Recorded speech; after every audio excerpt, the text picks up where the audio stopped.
بسم اللہ الرحمن الرحیم۔ ناظرین، آپ لوگوں کو بڑی خبر سے آگاہ کرتا چلوں کہ تحریک لبیک پاکستان کو لانگ مارچ سے پہلے سب سے بڑی کامیابی حاصل ہو گئی ہے۔ 200 ہندوؤں نے تحریک لبیک پاکستان کے ہاتھ کے اوپر اسلام قبول کر لیا ہے اور کلمہ بھی پڑھ لیا ہے، اور پیپلز پارٹی کو چھوڑ کر تحریک لبیک پاکستان میں شمولیت بھی اختیار کر لی ہے۔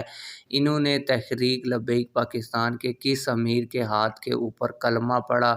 اس کے علاوہ جو معذور اور ہاتھ کٹے ہوئے افراد ہیں وہ بھی تحریک لبیک پاکستان کے لانگ مارچ میں شامل ہونے کے لیے تیار ہو چکے ہیں۔ اس خبر کے حوالے سے بھی آج کی اس ویڈیو میں آپ لوگوں کو ڈیٹیل دوں گا، اور جن لوگوں نے سندھ میں اسلام قبول کیا ہے ان کی کلمہ پڑھنے کی ویڈیو بھی آپ لوگوں کو دکھاؤں گا۔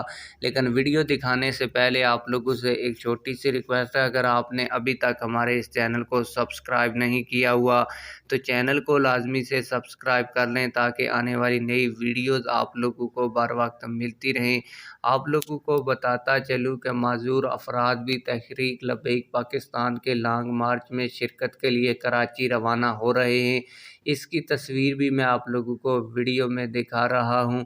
آپ لوگوں کو بتاتا چلوں کہ تحریک لبیک پاکستان جنوبی سندھ کے امیر پیر جان سرہندی صاحب کے ہاتھ پر 200 ہندوؤں نے اسلام بھی قبول کر لیا ہے اور پیپلز پارٹی کو چھوڑ کر تحریک لبیک پاکستان میں شمولیت اختیار کر لی ہے۔ اس موقع پر انہوں نے کلمہ پڑھا، اس کی ویڈیو بھی میرے پاس موجود ہے۔